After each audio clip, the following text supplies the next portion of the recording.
Okay, so we're talking about the most celebrated series through between all the series of these EuroLeague playoffs, because they finished in the fourth and fifth position, so which is basically an equilibrium between those two teams.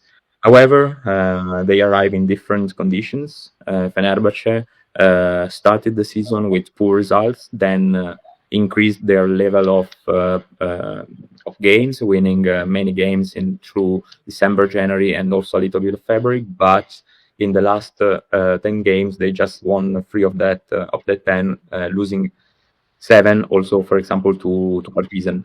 And that was also because of the absence of Nicola Melli, which is their anchor on the defense.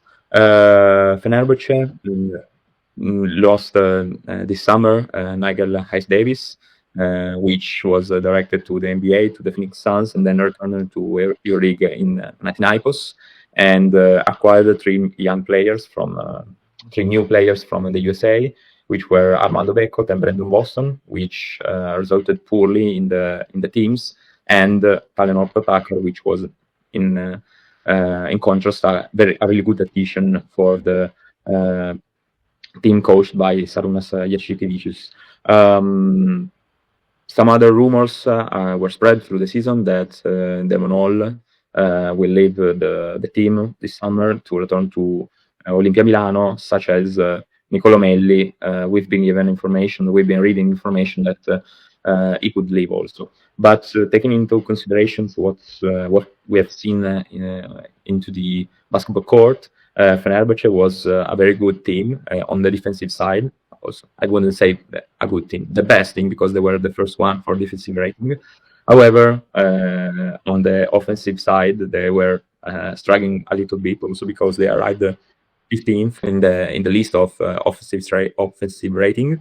They were really bad at Dream, so they might have needed a better rim runner in Cambridge.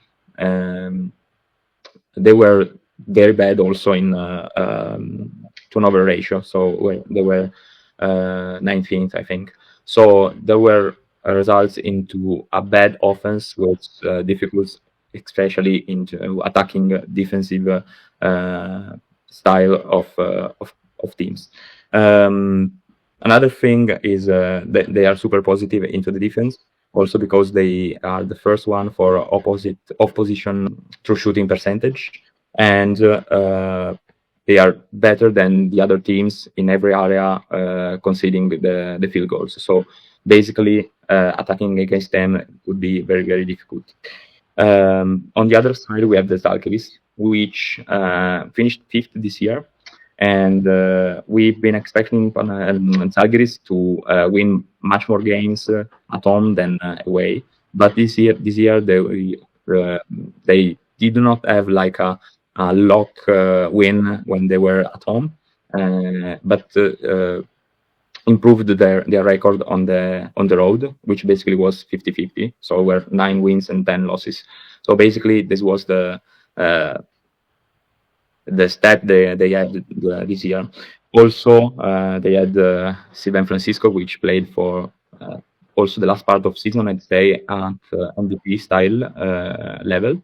And also Moses Wright, coming from Olympiacos last summer, was a super, super good addition to the roster.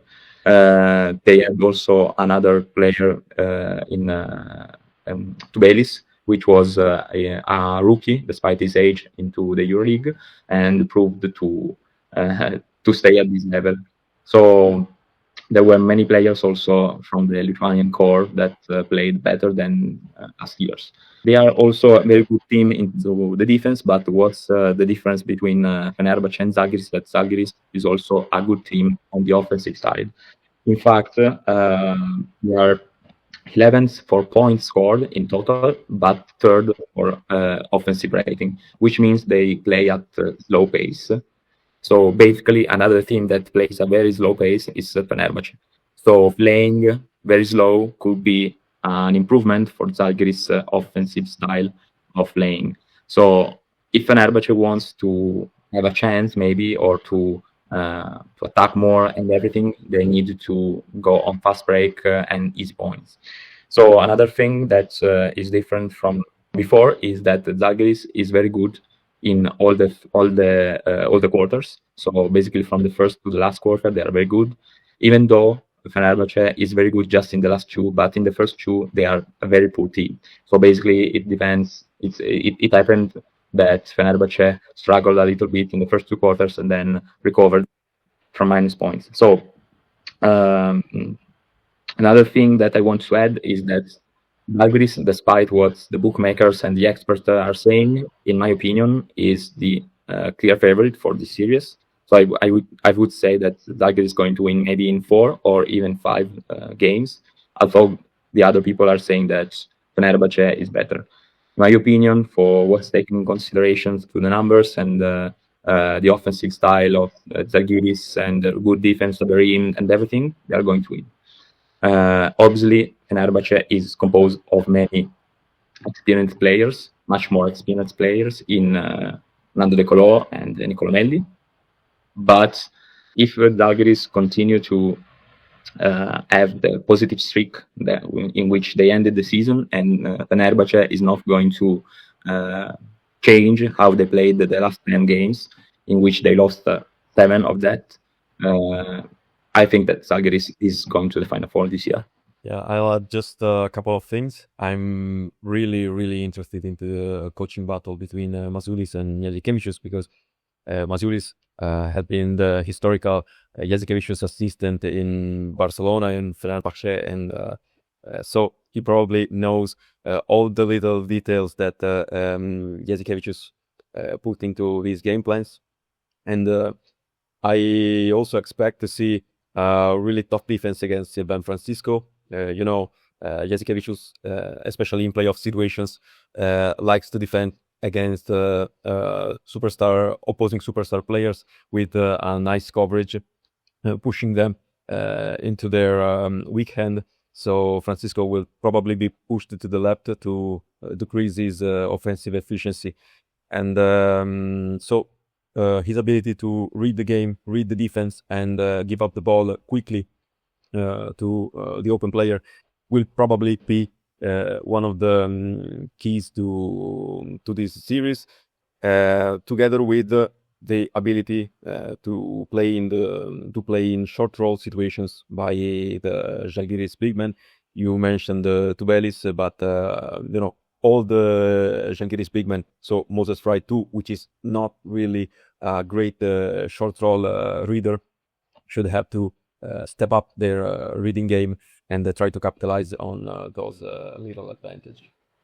Yes, another thing that I want to add to finish this series is that Fenerbahce won 2 games more than it was expected, and on the other side, Zalgiris lost 3 games that should not have been losing this year. So basically, the positions into the standings would be inverted, and maybe Zalgiris having the home court advantage, and on the other side, Fenerbahce could have been qualified through the play-ins. So this is also an important thing that to consider, also because the records is similar. Fenerbahce just won 1 more game than the Zalgiris this year. And last thing that I want to finish the discussion into this topic is that Fenerbahce is a team which is reliable onto the 3-point percentage, which basically is a 10 points gap between win and losses.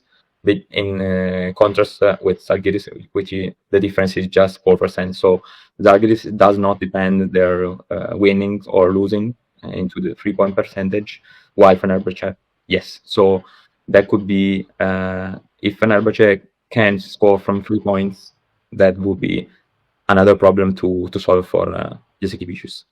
Yeah, the home court advantage could have been massive, given how Zalgiris fans are warm in their arena.